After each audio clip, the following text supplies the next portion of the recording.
falando de consagração total da vida. Ele fala de ministério dos líderes, do ministério dos líderes. Ele fala sobre casamento misto, de crente com descrente. Ele fala de divórcio. Ele fala da vinda de Cristo e do juízo final. Ele fala de dízimos e ofertas, isso aí todo mundo sabe. Só conhece Malaquias por conta dessa passagem. Ele fala de teodiceia, que é o problema da prosperidade dos ímpios e da desgraça que às vezes acontece com os justos, o problema do mal. Ele fala da aliança de Deus com o seu povo, ele fala da aliança de Deus com Levi, da aliança do casamento. São muitos temas dentro do livro de Malaquias, mas todos esses temas estão relacionados com uma preocupação central do profeta, que é o culto a Deus.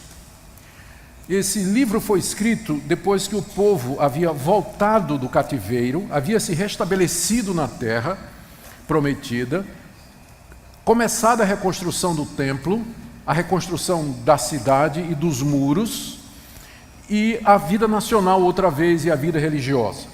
O tempo havia passado e a expectativa do cumprimento daquelas promessas feitas por Ezequiel, Isaías, Jeremias e outros profetas, de que a restauração de Israel seria gloriosa, essas promessas pareciam não se cumprir. O templo que foi reconstruído era menor do que o templo de Salomão, eles ainda estavam debaixo do domínio de impérios estrangeiros, havia problemas e dificuldades financeiras, eles ainda tinham que pagar tributo a essas potências estrangeiras, ainda não tinham a sua liberdade, e aquele período áureo que foi profetizado parecia não ter chegado ainda.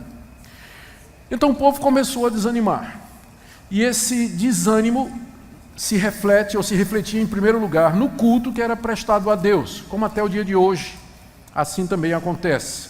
O primeiro reflexo, o primeiro sinal de que a pessoa dá de que ela está desanimada é que ela para de ir para a igreja. Ela para de ir para a igreja. Então, o povo estava desanimado. E não somente isso, os sacerdotes estavam desanimados. E não estavam fazendo a obra que deveriam fazer corretamente. Muitos deles eram corruptos, ineptos, descuidados e estavam enfadados com as coisas de Deus. O povo estava começando a questionar a Deus se valia a pena servir a Deus, porque eles não estavam vendo a diferença entre quem servia a Deus e quem não servia. Isso se refletia nas ofertas que eles traziam para o templo, estavam trazendo animais defeituosos, estavam retendo os dízimos e as ofertas, e, é claro, o impacto na vida do povo era óbvio. Eles começaram a viver de maneira irregular, com casamentos mistos e também com imoralidade e divórcio não autorizado. O profeta Malaquias foi levantado por Deus para chamar o povo a retornar a Deus, a retornar ao culto verdadeiro a Deus, chamar o povo a restaurar o culto a Deus.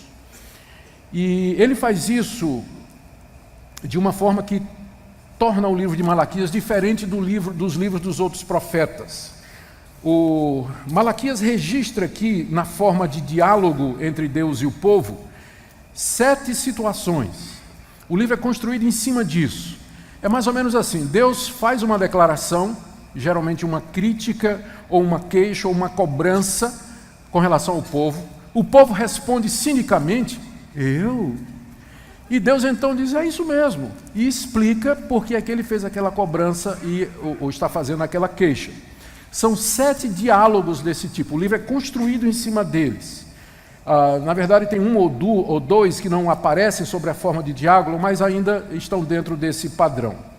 Aqui são eles. Primeiro Deus diz, eu tenho amado vocês. E o povo pergunta, em que é que o Senhor nos amou? Nós estamos sofrendo como sempre sofremos. Capítulo 1, de 1 a 5. Deus diz, vocês estão profanando o culto, trazendo animais defeituosos. Nós fazendo isso? Sim, responde Deus, capítulo 2, de 1 a 9. Eu não aceito o culto de vocês, diz Deus ao povo. Mas por que você não aceita nosso culto? O povo pergunta a Deus, capítulo 2, de 10 a 16. O culto de vocês está me enfadando, diz Deus, capítulo 2, 17 a 3, 5. E o povo pergunta, mas em que nós estamos enfadando o Senhor? No capítulo 3, Deus diz, vocês têm que se voltar para mim. E o povo diz, mas voltar como? Aí Deus diz, vou só dar um exemplo, vocês estão me roubando nos dízimos e nas ofertas. Eu? É a pergunta do povo, né? Está no capítulo 3, de 6 a 12. Vocês estão falando mal contra mim, diz Deus, capítulo 3, de 3 a 18. E o povo, mais uma vez, por que nós estamos falando mal do Senhor? O Senhor é muito desconfiado. E no fim já não é mais diálogo, Deus então anuncia o dia da salvação em que ele finalmente vai receber a glória e a honra que lhe são devidos. Então esse é o livro de Malaquias. Eu queria ver com vocês os princípios que estão refletidos aqui, se o tempo der, nesses 7 diálogos. Vamos começar então, capítulo 1, de 1 a 5. Aqui o primeiro ponto que nós aprendemos com Malaquias a respeito do culto é que nós temos que cultuar a Deus, porque Ele nos ama. E esse amor não é medido por bênçãos materiais, e sim pela eleição.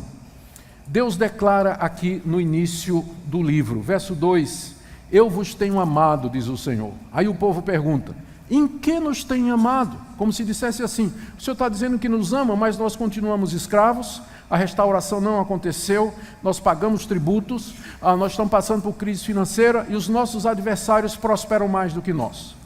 Resposta de Deus, não foi Esaú irmão de Jacó? Contudo, amei Jacó e aborreci Esaú.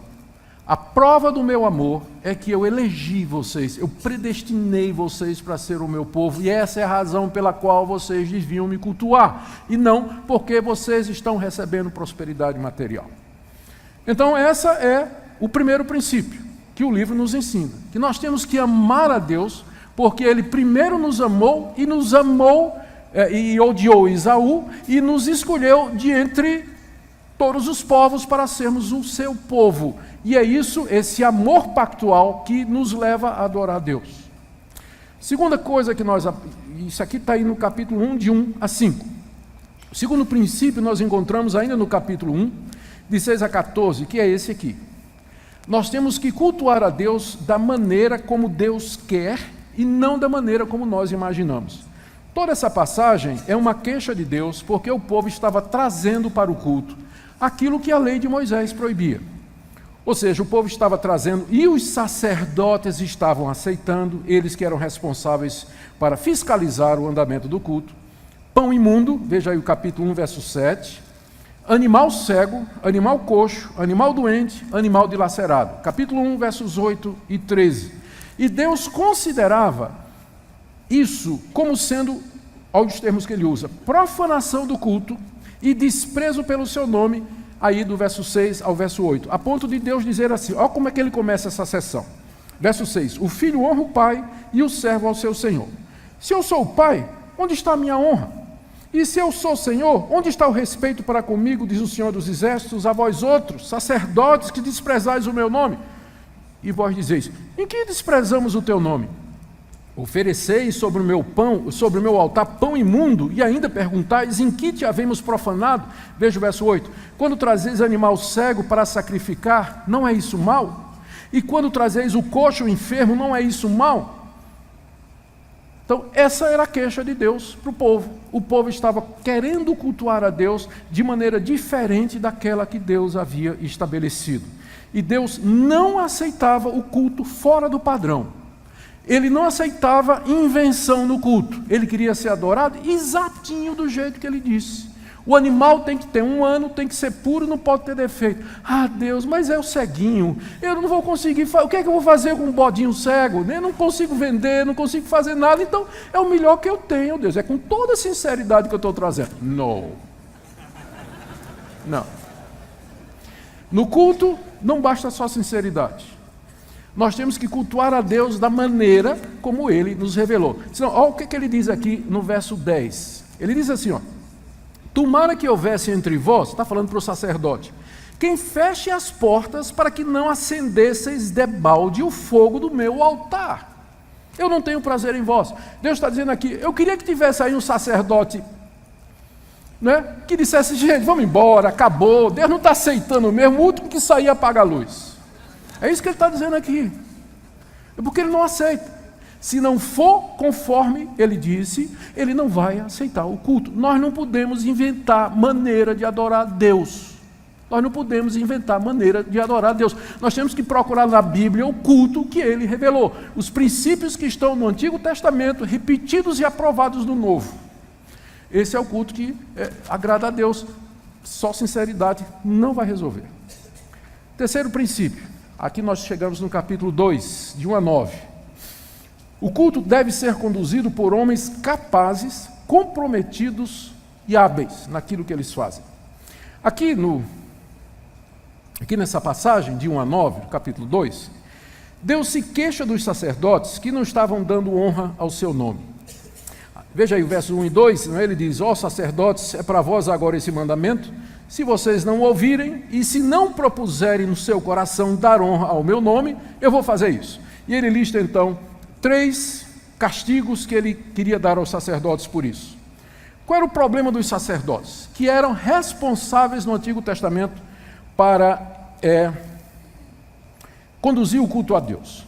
Primeiro, eles não estavam examinando os animais que eram trazidos pelo povo e que deveriam ser sacrificados. Era a função deles. O povo trazia os animais, o sacerdote examinava se estava de acordo com os padrões de Deus, e então o animal era oferecido, abatido, segundo o ritual da lei de Moisés, exatamente como Deus havia feito. Os sacerdotes estavam recebendo o que vinha, não é? E oferecendo em cima do altar de Deus. Por isso Deus estava dizendo: estão profanando o meu culto e o meu nome. Eles também estavam enfadados com a rotina. Isso ficou aqui no capítulo 1, verso 13, quando Deus diz assim: e vocês ainda dizem, que canseira, todo dia mata bicho, limpa o altar, traz oferta, não traz oferta, queima incenso, eu estou cansado dessa rotina, já não tenho mais prazer nesse trabalho. Os sacerdotes estavam dizendo isso. Já tinham perdido o interesse. Aqui, eles faziam de forma mecânica aquilo. Eu falei sacerdote, mas né, o sacerdote matava, mas quem fazia todo o trabalho mais difícil eram os levitas, né?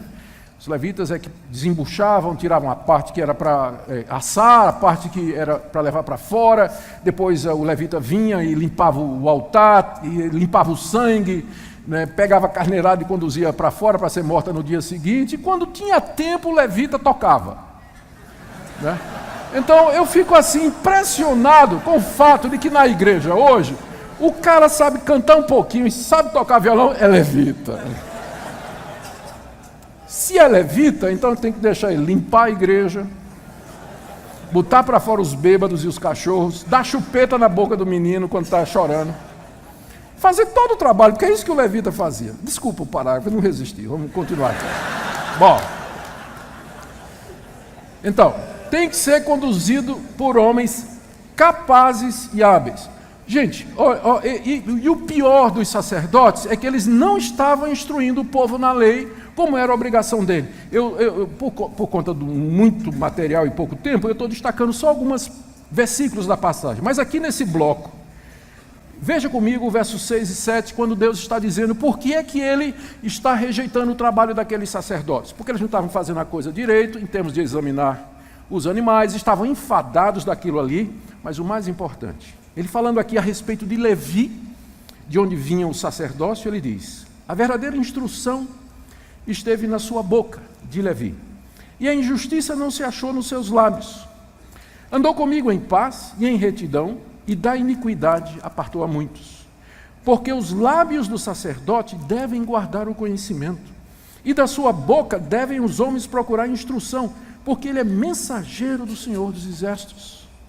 Essa era a função principal do sacerdote. Ele não somente oferecia os sacrifícios, mas ele explicava ao povo o que aqueles sacrifícios representavam. Era dele e por ele que Deus falava regularmente. O profeta só era levantado quando o sacerdote falhava, mas a instrução regular do povo de Deus cabia ao sacerdote. Era da boca do sacerdote que o povo ia buscar a instrução de Deus.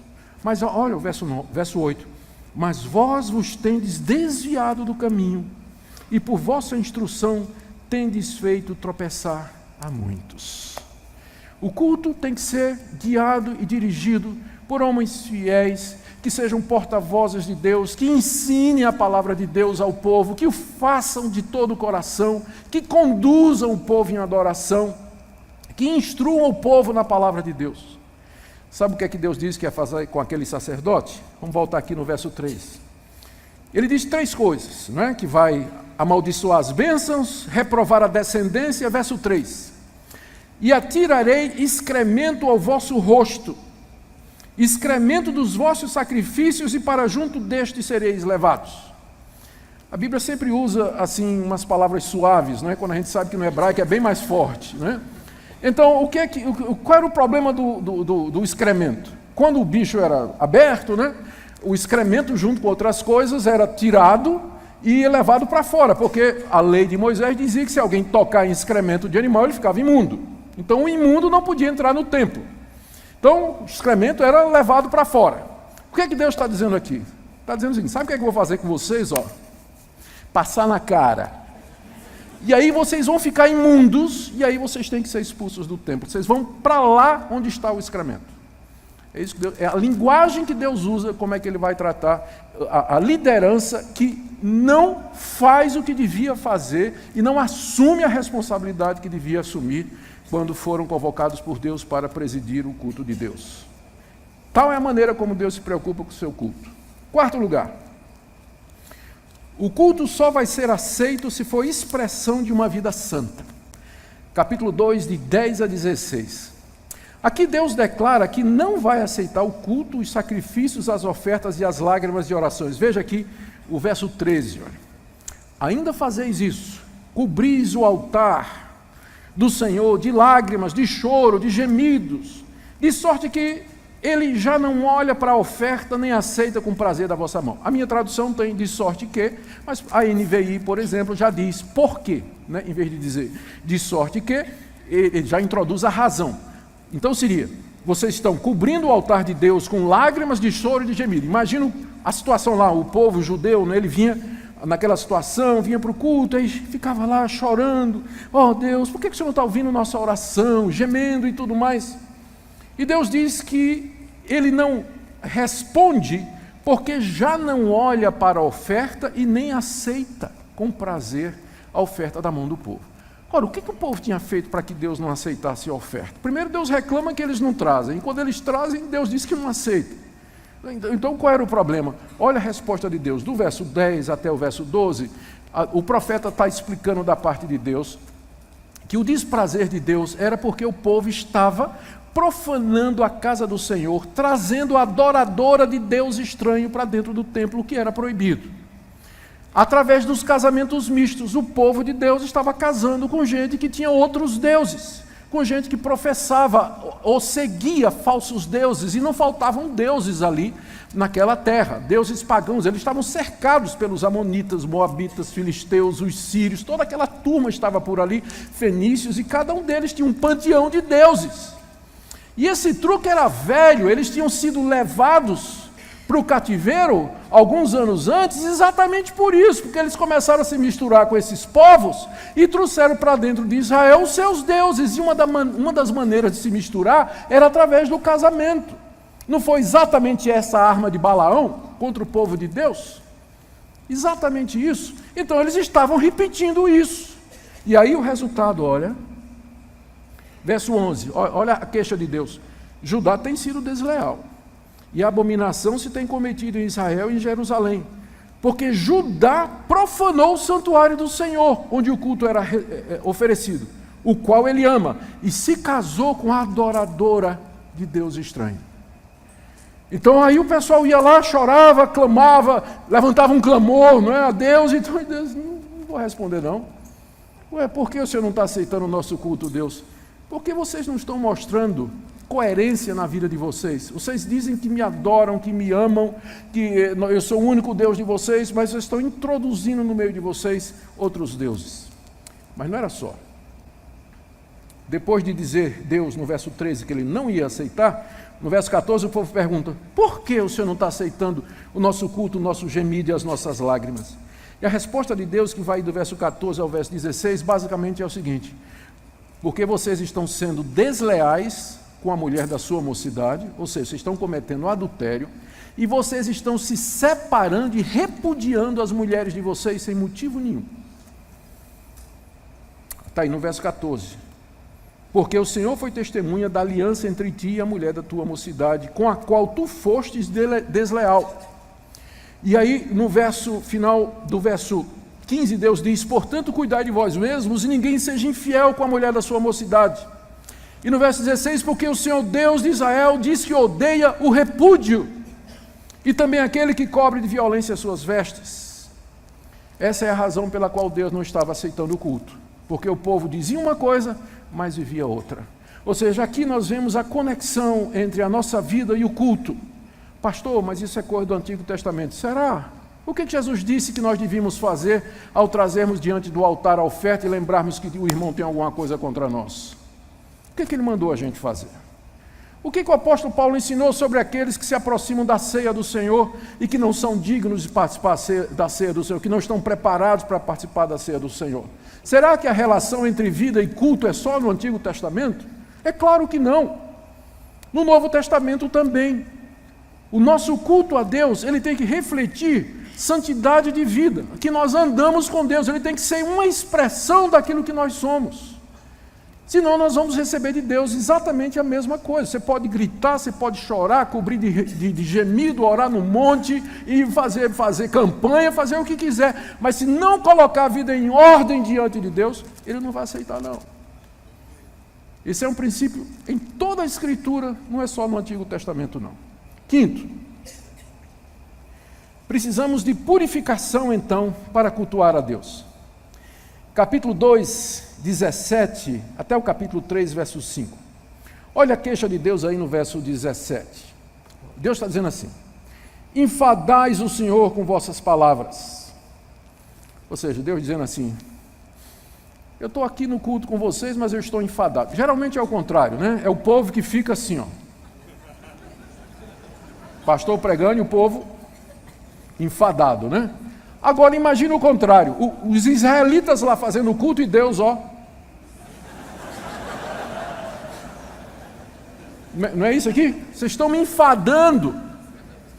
Eu estou enfadado com o culto de vocês. Quando é que vai terminar? Por favor.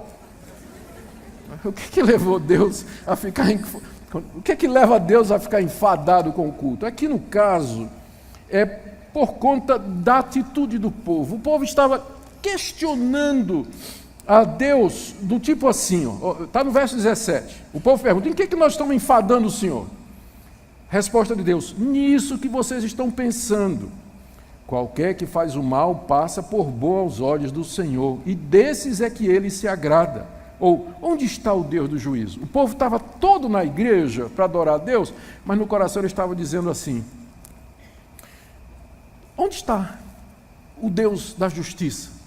Olha os amonitas, olha os samaritanos ao nosso redor, prosperando. A nação se expandindo, estão ganhando as guerras. É um povo livre e soberano. E eles não servem a Deus.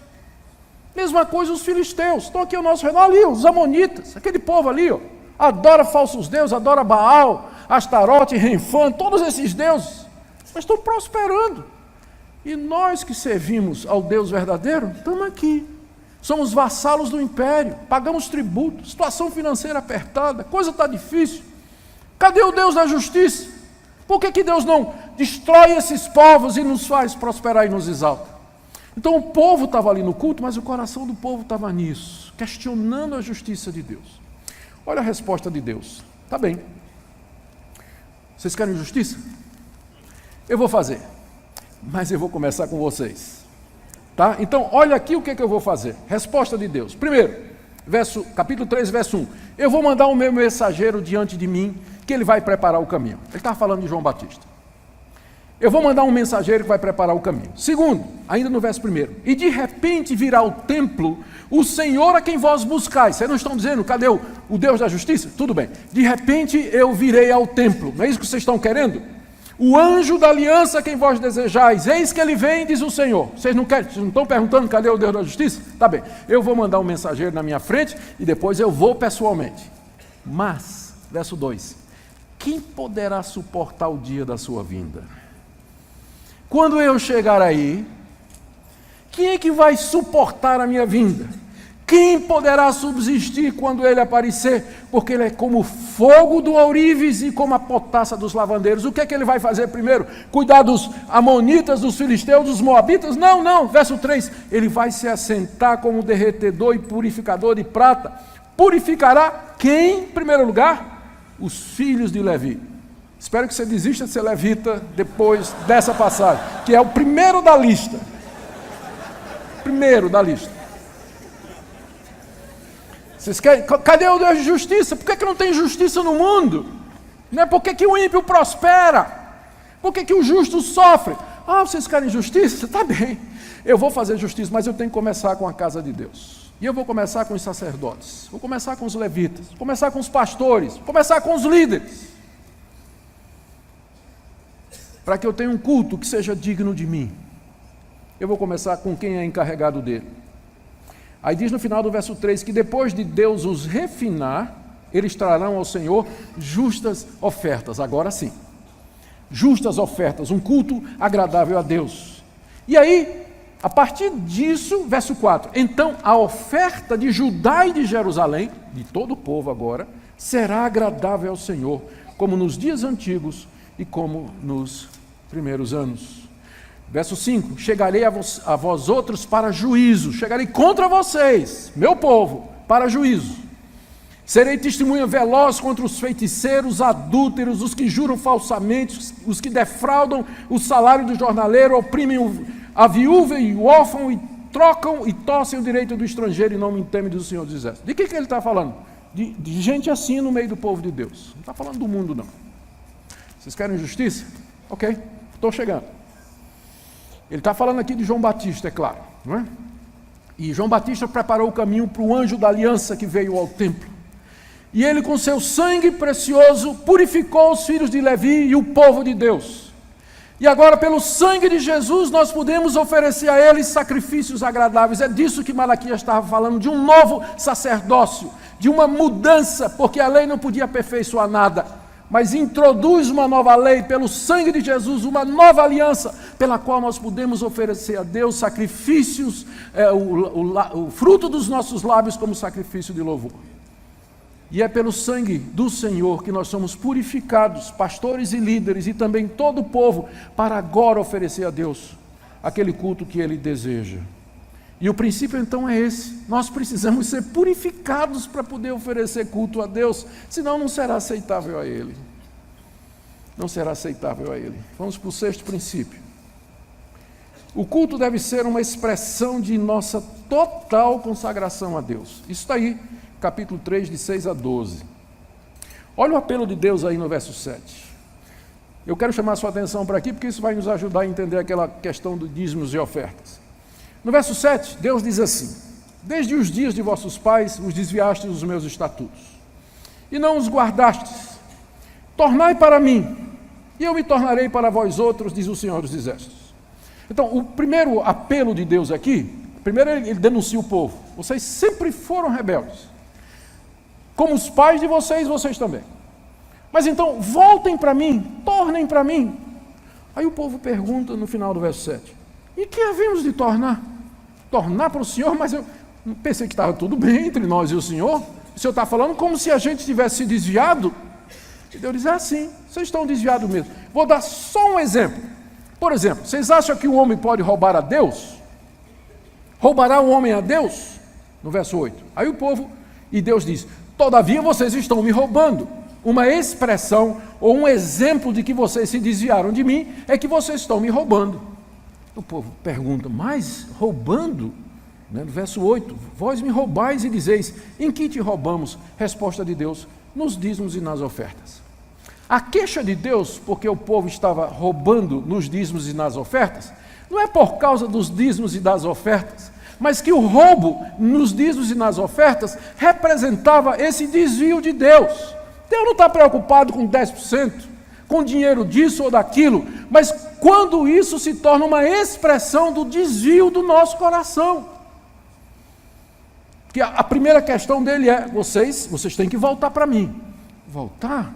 Nós estamos desviados? Então sim. Mas em que, Deus? Vou dar só um exemplo. Vocês acham que o homem pode roubar Deus? Não, mas vocês estão me roubando. Roubando nós sim, nos dízimos e nas ofertas. Não é que eu não preciso do dinheiro de vocês. Mas é que o órgão mais sensível do homem e mais difícil de se converter é o bolso. E quando o bolso é convertido, significa que tudo mais já se converteu. Então, por isso que na Bíblia, com frequência, o trazer, a generosidade, o dar, o contribuir, inclusive com os dízimos, isso é uma expressão Não de uma transação com Deus, você me dá tanto, eu devolvo tanto, mas uma expressão de que você retornou a Deus, que você está reconciliado com Deus. É uma expressão do seu amor e da sua gratidão a Deus. É isso que a gente tem que entender quando a gente ensina dízimo e oferta na igreja. Não estamos fazendo a transação com Deus, Deus não precisa disso. Mas é uma expressão da consagração do nosso coração. Tornai para mim, diz o Senhor. E uma das expressões de que nós tornamos é exatamente se nós somos capazes de meter a mão no bolso. Mas Zaqueu que o diga. Zaqueu que o diga se isso não é verdade. Agora vamos para o 7º ponto. Capítulo 3, de 13 a 18. Deus aqui se queixa de que o povo está se queixando. Olha aqui, ó. Capítulo 3, a partir do verso 13. As vossas palavras foram duras para mim, diz o Senhor. O povo lá cultuando a Deus, não é? E Deus dizendo, olha, as palavras que vocês estão dizendo e pensando, elas são duras contra mim. Aí o povo, no verso 13 ainda, diz, o que nós temos falado contra o Senhor? Aí no verso 14, Deus responde, vós dizeis, inútil é servir a Deus. Em que nos aproveitou termos cuidado em guardar os teus preceitos e andarmos de luto diante do Senhor dos Exércitos? Ora, pois, nós reputamos por felizes os soberbos. Também os que cometem impiedade prosperam, sim, eles tentam o Senhor e escapam. O povo estava dizendo, eu não sei o que é que eu estou fazendo aqui no templo. Porque de que adianta servir a Deus? Esse pessoal que não serve a Deus está prosperando. E eu que estou aqui, aos termos. Eu tenho cuidado em dar nos teus preceitos, Deus. Estou andando de luto, né, fustigando minha alma com jejum e oração. Mas é inútil servir a Deus, porque não estou vendo nenhuma vantagem financeira, não estou vendo nenhuma expressão material de que servir a Deus é diferente de não servir a Deus. É inútil servir a Deus. Na verdade, a gente fica até olhando aí, verso 15, né, os soberbos, os que cometem impiedade, eles sim estão prosperando. Mas e nós? Olha a resposta de Deus do verso 16 ao verso 18, e aqui a resposta da Teodiceia, que é a questão do mal e do sofrimento do justo aqui nesse mundo e a prosperidade dos ímpios. Os que temiam a Deus, verso 16, falavam uns para os outros, o Senhor atentava, e havia um memorial escrito diante dele para os que temem ao Senhor e para os que se lembram do seu nome. Havia um remanescente fiel lá no meio do povo de Israel, e Deus estava escutando a conversa deles. E Deus estava guardando aquilo no iPad, o memorial dele, né? E diz, estes serão para mim um particular tesouro naquele dia que preparei. Essa é a resposta de Deus para o problema do mal. Há um dia que ele preparou. E naquele dia, verso 17, poupa-los-ei como um homem poupa seu filho, então vereis a diferença entre o justo e o perverso, entre o que serve a Deus e o que não serve. O que Deus diz é o seguinte, não vai ser aqui que você vai ver a diferença entre quem serve a Deus e quem não serve a Deus tão claramente. Mas eu tenho um dia preparado em que essa diferença vai ser cristalina. E até que esse dia venha, você deve me cultuar, não por aquilo que eu lhe dou, mas por aquilo que eu sou. O Deus que lhe amou, em vez de lhe odiar, ou de desprezar, ou de não eleger os outros. O Deus da aliança, o Deus que lhe oferece perdão, o Deus que lhe oferece acesso e o privilégio de você chegar à sua presença e servir-lhe e adorá-lo. A esperança aqui é escatológica. O profeta aponta para aquele grande dia. E aqui no capítulo 4, de 1 a 6, ele termina falando quando esse dia vai chegar. Eis que vem o dia, verso 1, arde como fornalha. Todos os soberbos e todos os que cometem perversidade serão como restolho. O dia que vem os abrasará, diz o Senhor dos Exércitos, de sorte que não lhes deixará nem raiz nem ramo. Essa é a resposta de Deus para o questionamento do povo. Eu estou vendo os ímpios prosperando, mas a prosperidade deles é ilusória, é temporária, é passageira, porque eis que vem o dia em que eles arderão como a relva do campo. Mas para vós outros que temeis o meu nome, nascerá o sol da justiça, trazendo salvação nas suas asas. Saireis e saltareis como bezerros soltos na estrebaria. E nesse dia eu vou virar pentecostal. Saltar feito bezerro, né? pisarei os perversos, porque se farão cinza debaixo das plantas de vossos pés, naquele dia que preparei, diz o Senhor dos Exércitos. Ou seja, a resposta de Deus para aqueles que dizem, vale a pena cultuar a Deus hoje, vale a pena ir para a igreja, dar dízimo e oferta, me consagrar a Deus, viver uma vida santa, viver uma vida reta. Se aqui eu perco meu emprego, eu fico doente, eu passo por dificuldade, e esses ímpios aí, esse pessoal corrupto, prosperando, tem saúde, tem felicidade, será que vale a pena cultuar a Deus? A resposta de Deus é o seguinte, vai chegar o dia em que você vai ver que valeu a pena. Onde vai ficar clara a diferença entre quem serve a Deus e quem não serve. E naquele dia vai nascer o sol da justiça, trazendo salvação nas suas asas. E você vai pular de felicidade como um bezerro quando ele é solto lá do curral. E você vai louvar a Deus eternamente. E você vai ver a justiça de Deus contra os ímpios. E você vai dizer, o Senhor é justo, verdadeiro e bom, e vai dar a Ele o culto verdadeiro, eternidade afora. O livro termina, do verso 4 a 6, Malaquias dizendo para o povo, lembra do que Moisés escreveu. E diz também no verso 5, eu vou mandar o profeta Elias, que é o mensageiro, aquele que ele falou, João Batista, antes que venha o grande e terrível dia do Senhor, que foi inaugurado com a vinda do Senhor Jesus. E ele converterá o coração dos pais aos filhos e o coração dos filhos a seus pais, para que eu não venha e fira a terra com maldição. Esse é o último livro do Antigo Testamento. E com ele encerra todo o sistema levítico, toda aquela lei cerimonial que não podia aperfeiçoar, purificar, transformar por si só, mas eram sombras, eram tipos, figuras, apontando para a chegada do anjo da aliança que vinha purificar o povo de Deus com seu sangue, para que Deus tivesse um povo que o adorasse em espírito e em verdade, como o próprio Jesus disse que era a intenção. E agora, pelo sangue precioso do Senhor, nós podemos cultuá-lo. E esse culto, então, ele tem que seguir os princípios que nós ouvimos aqui, porque é o mesmo Deus. E eu quero fazer algumas aplicações desses princípios para o nosso meio hoje. Queridos, nós temos entre nós cultos que são inteiramente voltados para a prosperidade, onde as pessoas são motivadas a cultuar a Deus, para que recebam de Deus algum tipo de benefício material, desde prosperidade financeira até libertação de males temporais, um casamento, um negócio, um apartamento, um carro, alguma coisa. Não é que essas coisas elas são proibidas ou ruins para o cristão, mas esse não é o alvo pelo qual nós cultuamos a Deus, não é para recebermos dele esse tipo de coisa. A resposta de Deus, quando o povo perguntou, em que o Senhor nos ama? A resposta de Deus foi, porque eu elegi vocês e não o irmão de vocês. Eu amei Jacó, mas não amei Esaú. A resposta de Deus foi a eleição. Foi a redenção, foi o perdão de pecados prometido e oferecido antes da fundação do mundo, concretizado na plenitude dos tempos com a vinda do Cordeiro de Deus. Essa é a razão pela qual nós vamos cultuar. Cultos voltados para a prosperidade ou solução de problemas materiais é um desvio do padrão que Deus nos revela na Escritura. E se você faz parte de uma igreja onde isso acontece, eu queria que você reconsiderasse participação nessa igreja.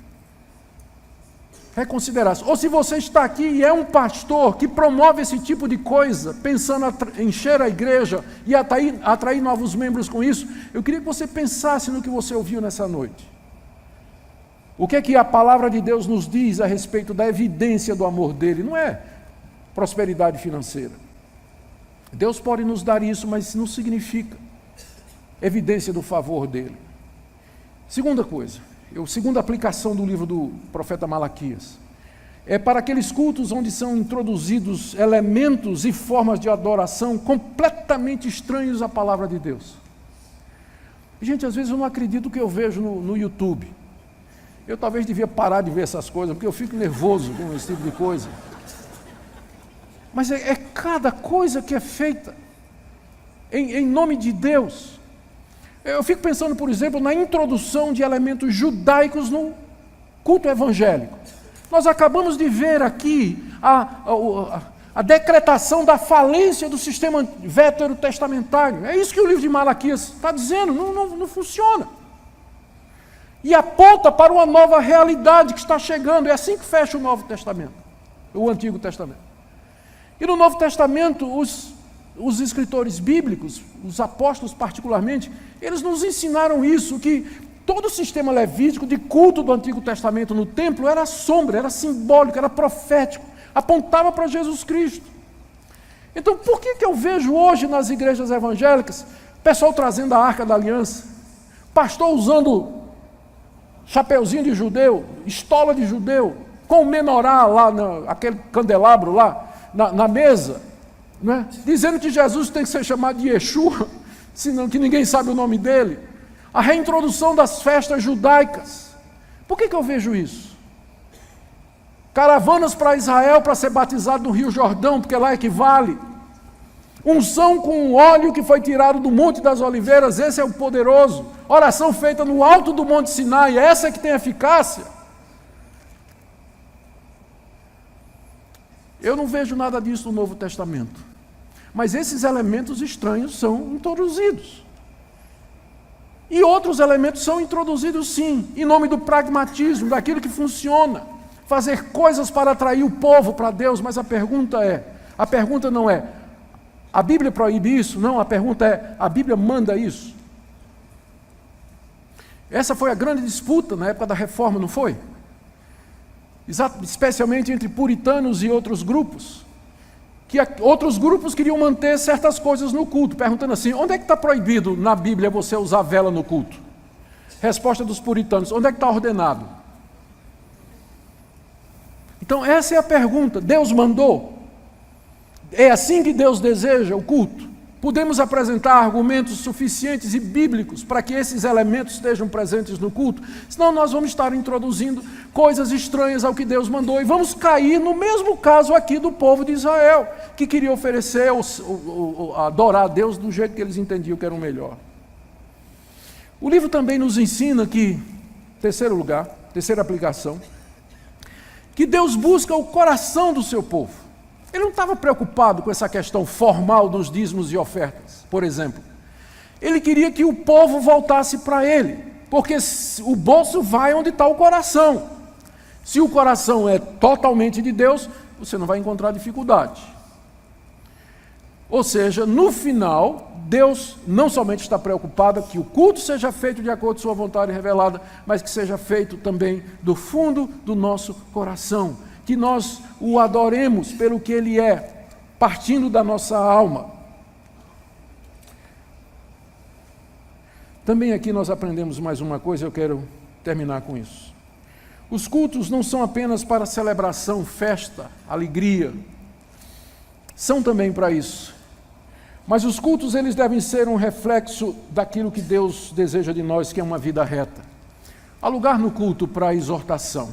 Há lugar no culto para repreensão. Há lugar no culto para orientação, para dizer ao povo, isso aqui não pode, isso aqui está errado. Tem hora que a gente tem que trocar a alegria pelo luto. Tem que trocar os gritos de festa pelos gemidos de arrependimento. Está lá em Tiago capítulo 4. Quando Tiago diz que há situações em que a gente tem que purificar as mãos, nós temos que transformar a nossa alegria em tristeza e nós temos que transformar nosso júbilo em lágrimas diante de Deus por conta dos nossos pecados.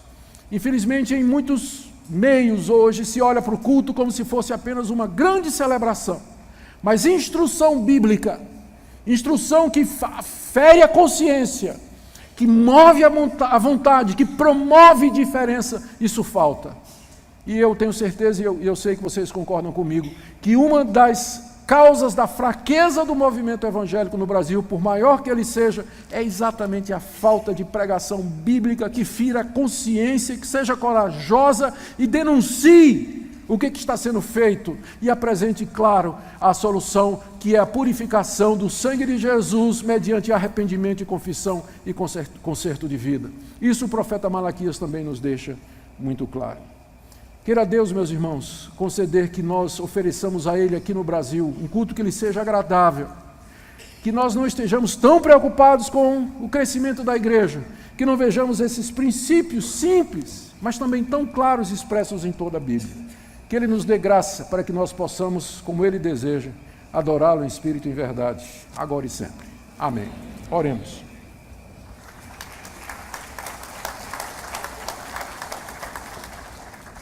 Nosso Deus, nós pedimos que Tu nos faças adoradores verdadeiros, que o nosso culto expresse o desejo que o Senhor tem de um povo purificado, de um povo santo, um povo desejoso, disposto.